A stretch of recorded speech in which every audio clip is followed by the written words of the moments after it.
Querido irmão, querida irmã, estamos aqui para o nosso momento de Magnífica, esse momento semanal de reflexão, e a gente se debruça principalmente sobre o mistério, a figura de Maria Santíssima, né? Mas nunca podemos esquecer que Maria não é uma figura isolada. Ela, sem o filho, nunca seria Maria, mas ela também, sem o marido, estaria numa situação muito difícil. Então, essa Sagrada Família faz parte dessa história da salvação, protagoniza essa história da salvação, cumprindo uma missão que cada um recebeu diretamente de Deus, né? E é tão importante que esse ano de São José, né, que despertou a gente para perceber que Nossa Senhora tinha um companheiro, tinha um esposo, tinha um marido, ao lado dela todo o tempo, que Jesus tinha um pai, e esse pai foi o melhor de todos que ele poderia ter aqui na terra. Então a gente conversa mais uma vez e convida, aliás, acolhe com muito carinho o Padre Mauro Negro, que é da Congregação dos Oblatos de São José. Padre Mauro, seja bem-vindo. Olá, Padre Ulisses, olá a todos vocês que estão nos acompanhando. É muito bom estar aqui com vocês nesse momento e aqui ligados no Santuário Nacional de Nossa Senhora Aparecida, esse lugar extraordinário da Igreja do Brasil e do mundo. Que bom, viu? E nós vamos conversar exatamente sobre José e Maria, interface do mistério, que é o número 10 do nosso libreto de Escola de Maria. Você nos presenteou com uma bonita palestra, né? E deixou esse livrinho que eu acho importante para nós, né? Mas até independente do livrinho, a gente vai conversando sobre esse ano de São José. Agora, há uma palavrinha aqui, Mauro, que eu queria que você, assim, destrinçasse para nós, para ficar bem claro. Você usou uma expressão que a gente não está muito acostumado com ela. Você falou assim, José e Maria, interfaces do mistério. Olha, debulhe um pouquinho essa expressão, interfaces. É que a gente usa muito essa palavra Sim. no ambiente virtual, né? No ambiente virtual a gente utiliza bastante. Então, me pareceu oportuno utilizar também nesta abordagem mistério. Então, mistério é aquilo que Deus revela, é aquilo que nós podemos conhecer porque Deus revela, né? Mistério. E interface é aquilo que está entre o mistério e nós. O mistério revelado por Deus e nós. Então, Maria e José, nessa minha interpretação, são duas interfaces. A interface de Maria é a humanidade que ela oferece a Jesus. E a interface de José é a tradição, toda aquela riqueza que o Antigo Testamento, desde os patriarcas, passando por mulheres e homens santos de todo o Antigo Testamento, chega até Jesus. Isso chega até Jesus através de José. Uma tradição, talvez uma tradição literária, uma tradição teológica, uma tradição de vida. Talvez a gente não valorize muito essas coisas, e eu acho que a gente deveria valorizar, por conta do problema que a gente separou muito Jesus da sua origem histórica, né? A gente praticamente fez de Jesus um europeu, um europeu ali do século XIX, XVIII, XIX, e a gente esquece que Jesus é de Israel, do século I da nossa era, de uma região com uma tradição, com uma carga muito grande de história. Então, estas interfaces são essas pontes.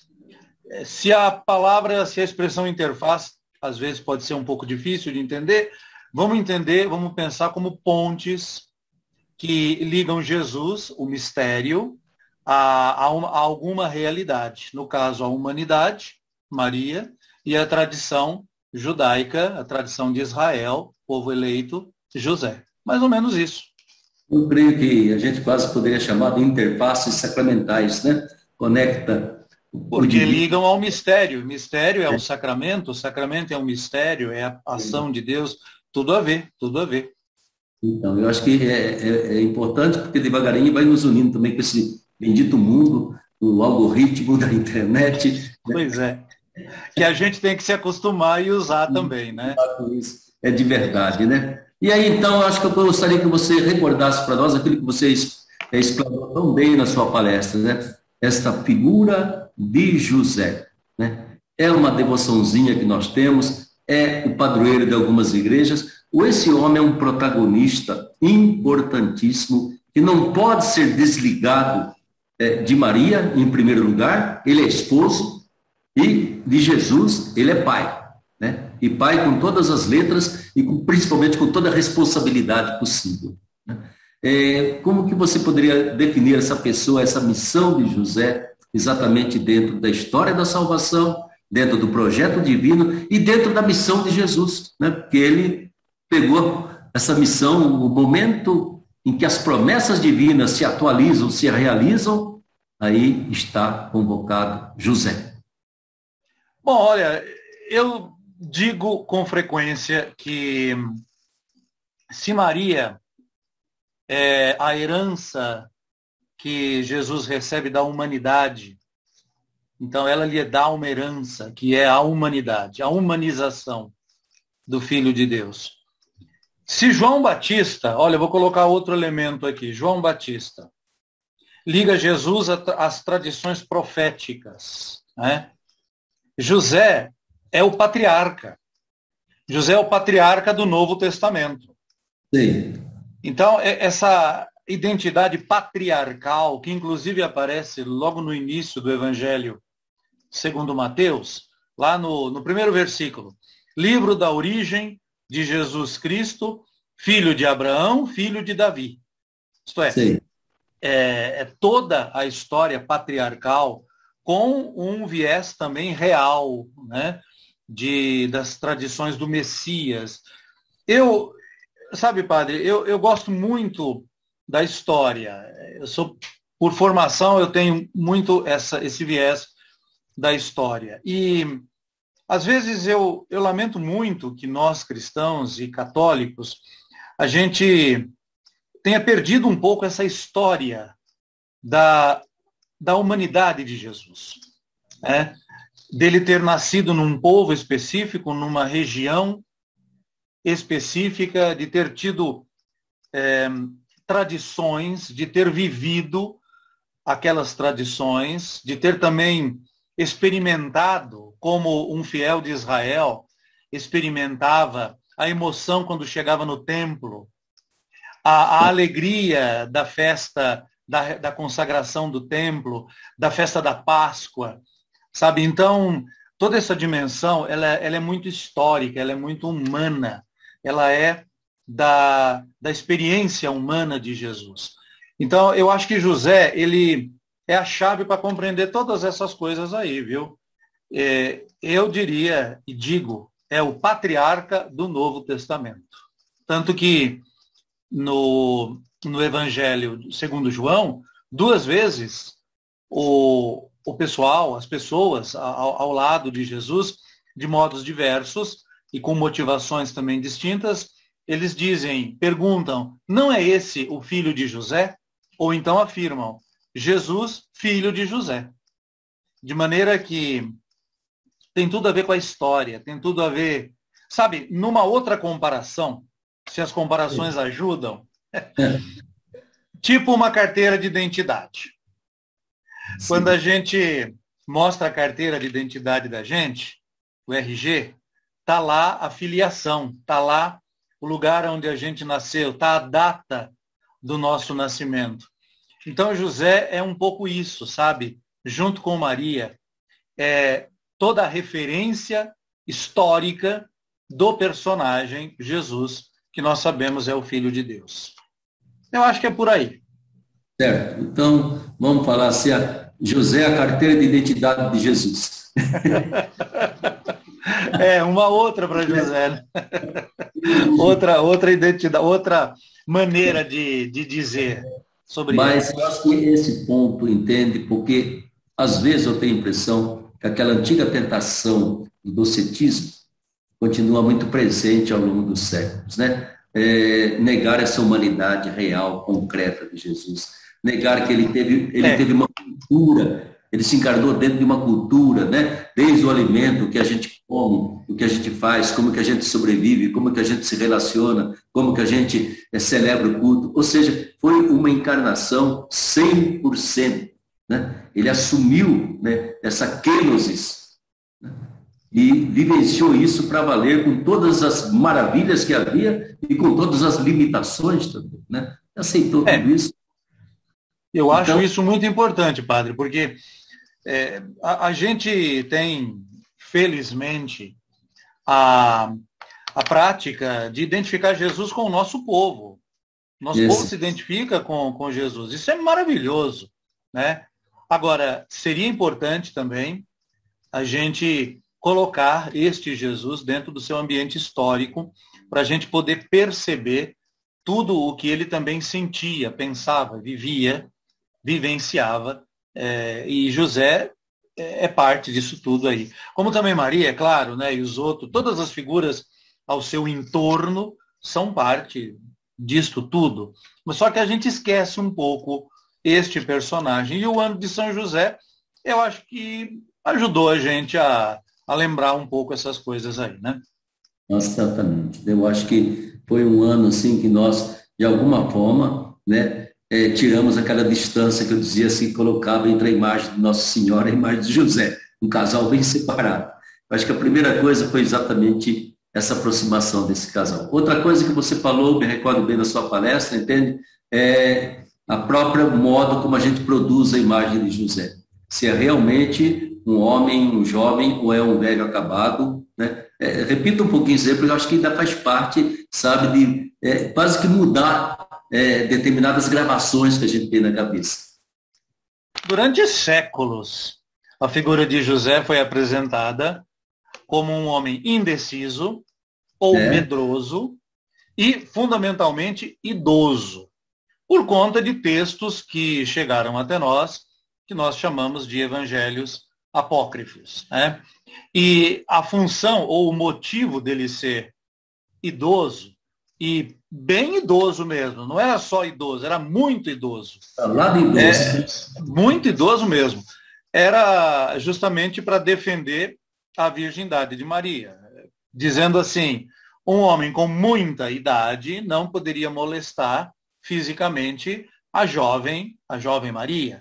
Então é uma maneira é uma solução humana, mas que, sinceramente, não tem o elemento da fé. Por quê? Eu acredito que a fé, olha, nós celebramos mártires, mulheres e homens que têm uma coragem extraordinária, crianças às vezes, meninas, que têm uma coragem extraordinária em dar a vida, em testemunhar com o próprio sangue. Então, se isso é possível em todos os tempos, por que não é possível também que entre um casal que se ama e se respeita e que deseja construir uma vida, uma família, não possa ter acontecido também uma reorganização, um ressignificado? Eu acredito que é possível, que a fé pode fazer coisas extraordinárias. Então, motivado por Deus e pelo chamado e pela vocação, por que o jovem José não pode ter assumido realmente o matrimônio com Maria e podem ter vivido numa mesma casa, sob um mesmo teto, com o mesmo projeto de vida, sem o concurso da intimidade física, né? E, aliás, e por outro lado também, a gente às vezes é um pouco fixado nessa questão da intimidade física, né? Da sexualidade. Eu acho que a sexualidade faz parte da nossa humanidade. Algumas pessoas renunciam voluntariamente ao uso prático da sexualidade numa relação sexual, e isso é perfeitamente possível e acontece por amor ao reino de Deus. Ora, isso pode ter sido já vivenciado antes por Maria e por José. E mesmo assim, eles viveram um casamento pleno, pois havia a intenção de conviverem e de manterem esse compromisso sob a bênção de Deus, numa situação matrimonial diferente da situação matrimonial que hoje nós temos num casamento cristão. Claro que o matrimônio entre os judeus era diferente do matrimônio entre os casados, entre os cristãos, aliás, né? Mas eu acho que a gente tem que superar, sabe?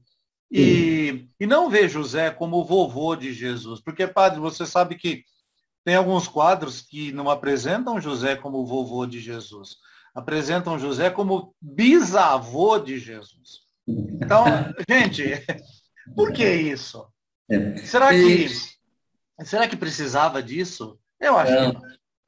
Eu sabe que eu sempre briguei, né, quando eu pregava missão, cada vez que eu tinha missão, eu pegava a minha imagem da Nossa Senhora Aparecida, tirava o manto dela, tirava tudo, traga o José, põe aqui pertinho, que eles ainda não se divorciaram. Casados. Olha aí, viu? E dizer, pô, não esqueça disso, porque se eles não tiveram vida sexual, se eles assumiram que a continência deles ia ser um sinal da divindade de Jesus, que Jesus vinha do Pai, né? Eu acho que é muito importante, então, saber que nem por isso eles deixaram de ter muita ternura, muito afeto, claro, muito carinho um pelo outro, né? Eu imagino sempre a família, a Sagrada Família ali em Nazaré, como uma família de intensa afetividade, amor, carinho, proximidade, aquilo, cumplicidade que a gente chama, né? Todos por um e um por todos, né? E principalmente a capacidade de dar força um ao outro nos momentos de provação, de perplexidade, de medo, né? Aquela força, como aconteceu quando tiveram que de repente escapar das mãos de Herodes, né? Isso tudo são coisas que revelam aquilo que você falava, não há um homem passivo aqui não. Existe um jovem com garra, com coragem, que toma uma decisão, pega o menino na sua mão, vamos cair fora, entende que a coisa está ficando difícil aqui. Eu acho que, por isso que eu acho que o ano de São José ajudou a gente a tirar uma nova fotografia de São José. Eu acho que sim. E o Papa Francisco nos ajudou bastante com a Patris Corde, né? A famosa carta do Papa. Ele fala de coragem criativa, paternidade, ternura, sabe? Exato. É isso aí. Eu acho que nós estamos num nível bastante interessante. Agora, seria bom continuar isso daí, né? De várias maneiras, com vários caminhos. Eu acho que a pesquisa, a divulgação, a exposição do Jesus histórico, né? E da Maria histórica e do José histórico e do período em que tudo aquilo que nós cremos aconteceu, eu acho que isso poderia ajudar bastante a gente a ampliar a visão da gente daqui para frente, né? E a gente gostaria também, entende, que também a Academia Marial integrasse o marido de Maria, nesse sentido de que seria tão bom que nós tivéssemos um pouco mais de literatura sobre São José aqui, né? De tal modo que aquilo que você está encontrando aí será importante para nós, né? Porque não se pode, se não se separa Maria de Jesus, muito menos se separa Maria de José. Então, sendo a Academia Marial, tem que ser uma academia também onde José seja privilegiado sobre qualquer outro tipo de pesquisa de vida de santos e tudo mais, que o povo gosta tanto, né? E aí, Fico muito feliz disso, padre. Fico muito feliz dessa sua observação. Realmente. Obrigado. E aí você vai ter que ajudar a gente a levar em frente um pouco mais... Com muito prazer. Com muito prazer. Vamos bater papo mais vezes. Nesse balanço, então, do ano de São José, Mauro, você tem sugestões? Você tem, assim, primeiro fazendo um balanço, foi bem ou não, né? E agora a gente já se faça presente na vida das comunidades, das igrejas, na vida da Academia Marial. O que você poderia dar também como sugestão? Um balanço e algumas sugestões. Bom, a princípio a pandemia parecia que ia limitar o ano de São José, né? Mas, curiosamente, ela até ajudou, porque nós começamos a usar esse recurso, de maneira que mais pessoas puderam ser alcançadas ouvir alguma coisa. Então, isso ajudou, né? A pandemia ajudou nesse sentido. Agora, eu acho que foi um ponto de partida. Eu me recordo anos anteriores, que já houve anos de Maria, anos da Misericórdia, ano do Terço, vários desses anos declarados pela Igreja, propostos pela Igreja, eles sempre foram pontos de partida para trabalhos posteriores, né? Então, eu acho que a gente deveria fazer mais esta aproximação com o período histórico e também, esse é um trabalho teológico, uma aproximação com o significado teológico. A paternidade de José em relação a Jesus, do ponto de vista antropológico, o que isso significa, sabe? Então, uma abordagem mais intensa da paternidade, porque o Papa Francisco fala que há uma crise de paternidade, né? Então, a gente poderia usar essa observação para compreender melhor a paternidade e o que isso significa dentro da teologia, dentro da ética, dentro da pastoral. Então, eu acho que os movimentos familiares poderiam também desenvolver isto, de alguma maneira. Do ponto de vista da liturgia, eu acho que a gente deveria não separar os personagens e os seus mistérios, Maria e José. Eu acho que a gente deveria sempre apresentá-los juntos. Por exemplo, dia 19 de março, solenidade de São José, esposo da bem-aventurada Virgem Maria. Não esquecer que ele é o esposo da bem-aventurada Virgem Maria, porque às vezes se fala São José, solenidade de São José, patrono da Igreja Universal. Então, não é mais o esposo de Maria? Por quê? Então, reforçar essa ideia, a ideia da proximidade, do encontro. Eu acho que a gente deveria valorizar também a cultura do encontro, né? Não só a cultura, como hoje a mídia, de modo geral, certas modas falam, a cultura do sexo, mas a cultura do encontro humano, do complemento em que as pessoas podem fazer bem umas às outras. Eu acho que esse lado é possível que a gente também reflita, perceba coisas aqui importantes. Isso além daquelas situações em que a gente vai analisar os textos bíblicos, em que a gente pode também valorizar elementos devocionais, porque tem um bocado de elementos devocionais aí.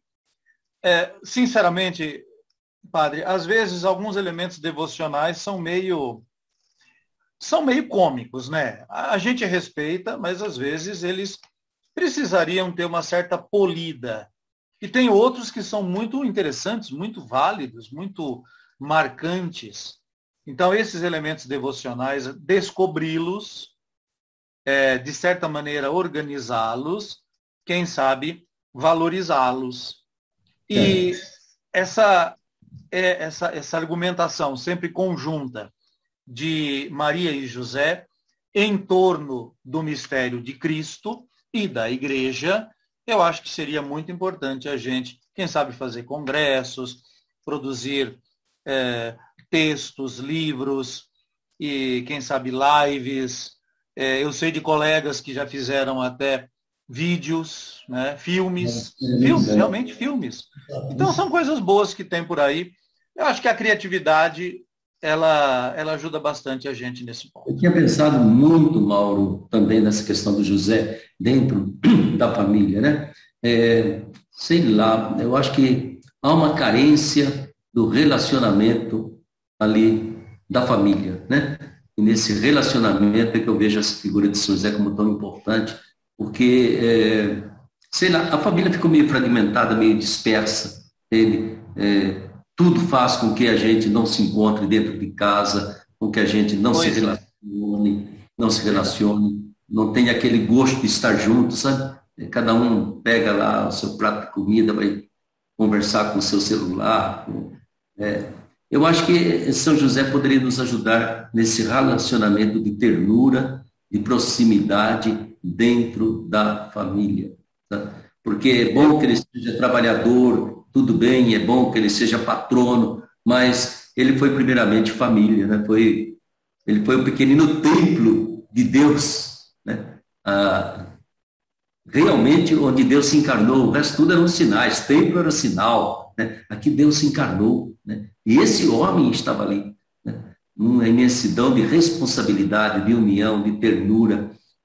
Eu fico sempre pensando que o Papa Francisco insiste nessa dimensão de nós criarmos e não termos medo da ternura, não ter medo da ternura. E ela começa ali, no colo do Pai. Inclusive, o Papa Francisco, Padre Ulisses, você citou agora, ele está fazendo catequeses a respeito de José, né? É uma série de catequeses que ele está apresentando sobre o José, justamente acho que para concluir o ano de São José. Mas é importantíssimo isso, a revalorização da paternidade. Eu acho que a gente precisa respeitar todas as formas possíveis de família. Tá bom, a gente vai respeitar, claro. Mas a gente vai lembrar sempre daquele nosso ideal de família, no qual a gente acredita e que tem o homem, tem a mulher, e cada um tem o seu papel, e a paternidade é algo fundamental. Eu sempre aqui na minha humilde paróquia, dedicada a Nossa Senhora de Loreto, que vai ser a festa dela daqui a alguns dias, né? Eu sempre digo nossa padroeira, Nossa Senhora de Loreto, para o pessoal responder, rogai por nós, e insisto muito em seu esposo de Maria, né? E pai de Jesus, São José. Como você falou, eu acho que trabalhador, todas essas coisas são importantes.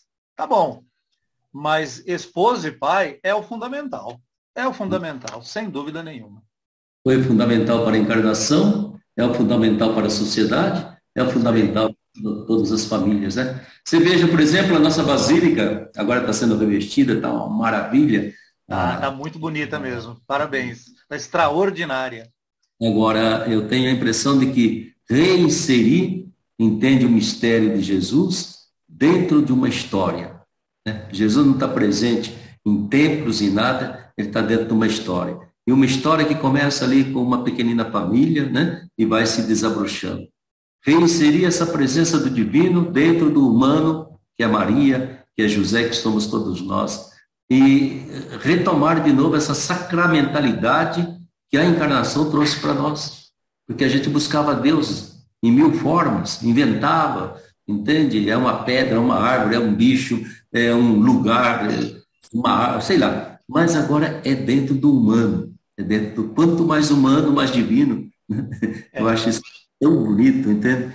E José para mim me atrai demais, porque eu vejo nele um homem cheio de ternura, cheio do divino, cheio desse relacionamento que é o mais gostoso que tem no mundo, que é o relacionamento de amor, essa interação, né? Ou como você diz aqui, essas interfaces que nos fazem realmente uma só realidade, né? Um só mistério, uma só história. Eu acho isso muito bom.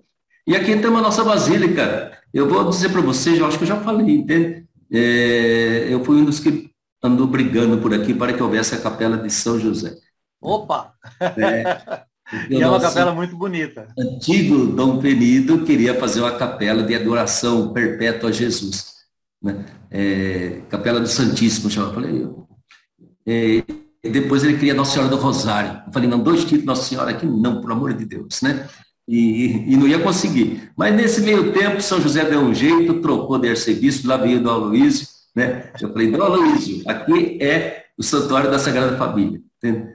Aqui o centro é de Jesus, a cozinha de Nossa Senhora, e tem que ter um cantinho aqui para São José. Ele falou, é isso para São José, porque ele que está ajudando a gente a pagar dívida e construir isso aqui, que nós estávamos numa dívida imensa, ele que ajuda. Então vai ser Capela de São José. Aí nós temos, então, realmente a Capela de São José, Nossa Senhora como o grande nome dessa basílica, e o centro, que é do filho dela, né? A palavra e a Eucaristia. E agora esse sonho do Dom Orlando, vamos revestir a basílica da palavra de Deus. vai ser assim, os pontos principais dos acontecimentos da história da salvação nas fachadas da Basílica, né? E o José vai aparecer de forma muito bonita. Mas então, querido Mauro, vamos caminhando já para o final do nosso bate-papo. O que mais você gostaria de passar para nós deste ano tão bonito de São José, desta figura maravilhosa de São José, agora já com essa esperança imensa de superar essa pandemia? Olha, além de esposo de Maria e pai de Jesus, é o protetor da igreja. A declaração de São José como protetor da igreja, faz 151 anos agora, ela veio numa situação específica, né? A igreja tinha muita dificuldade naquela época, 1870, e o Papa Pio IX, ele desejou que José protegesse a igreja, sobretudo para a igreja não perder os territórios que ela tinha na Península Itálica, né, na Itália. A igreja perdeu os territórios, mas, curiosamente, eu acho que José cumpriu o papel, porque foi muito melhor a igreja ter perdido os territórios, porque fez a igreja ter uma missão não mais geográfica, não mais temporal, política, militar, ter uma missão espiritual, pastoral. Então, José é o protetor da igreja para fazer com que a igreja exerça bem essa missão pastoral, essa missão de dar um pouco de luz para as pessoas, dar um pouco de esperança, não mais o medo e a gente se armar por causa que a gente tem medo, e sim a gente ter uma abertura de inteligência, uma abertura de vontade, de afeto. Eu acho que José, ele, além de esposo e pai, ele é também o pai da igreja. E a gente pode também ir por esse viés, por esse caminho. O pai da igreja que a protege, que zela por ela, não tanto lhe dando uma terra. Não, eu acho que a gente já ultrapassou isso aí. Mas lhe dando uma identidade de presença na sociedade, de clareza, de coragem, muitas vezes, na defesa da verdade, não é? Eu acho que a gente podia investir por aí. Eu, pelo menos, no meu modesto ambiente, estou tentando fazer esta proposta. Estou tentando enxergar e fazer com que os outros enxerguem também desta maneira aí. Eu acho que é bem próprio para nós hoje. Ele continua sendo, sim, o padroeiro da igreja, o protetor da igreja. Eu diria o pai da igreja. Quem foi pai de Jesus tem que ser pai da igreja. Tem que ser pai da igreja. Nosso pai, entende? E a gente olha para ele com muito carinho. Eu sempre digo que São José não é uma devoção a mais ou a menos. São José faz parte, né, desse núcleo essencial da nossa fé, da realização do mistério de Jesus. Ele está muito dentro disso. Então, ele não é opção. Ele tem que estar sempre sendo lembrado. Vejo José também como, quando a gente fala em discípulo missionário, a figura bonita de um missionário que simplesmente cumpriu bem a sua profissão, cumpriu bem a sua missão, entende? E não precisou fazer nenhuma pregação, né? Mas a vida dele de homem justo, honesto, trabalhador, dedicado, enfrentando as intempéries da vida, em tudo isso ele foi um grandíssimo missionário. Eu acho que ele é uma inspiração. Eu não posso falar porque eu sou meio assim, fanático de São José, mas eu acordo de manhã, já peço para o São José, me ajuda a fazer tudo como o senhor fez, por amor a Jesus e a Maria. Me ajuda a viver meu dia, por amor a Jesus. Mas muito obrigado, Mauro, por mais essa participação, viu? Sou eu que agradeço, Padre Ulisses, a sua gentileza, a sua abertura, a sua simpatia. Muito obrigado. Olha, o Santuário Nacional de Nossa Senhora Aparecida é algo maravilhoso e o trabalho de vocês, redentoristas, é admirável, realmente admirável, que continuem tendo muitas vocações e muita intensidade nesse trabalho lindo que vocês fazem aí. Parabéns, viu? Parabéns. Muito obrigado, um grande abraço para você, um bom evento, um Santo Natal. Obrigado. Viu? Daí, meu irmão, obrigado. Mais uma obrigado. Muito obrigado. Muito obrigado, Padre Mauro. Obrigado a você que está acompanhando a gente. E Jesus encontra um presépio muito lindo dentro do seu coração. Mas não esqueça o lugarzinho de São José. Fique com Deus e com a bênção de Nossa Senhora Aparecida.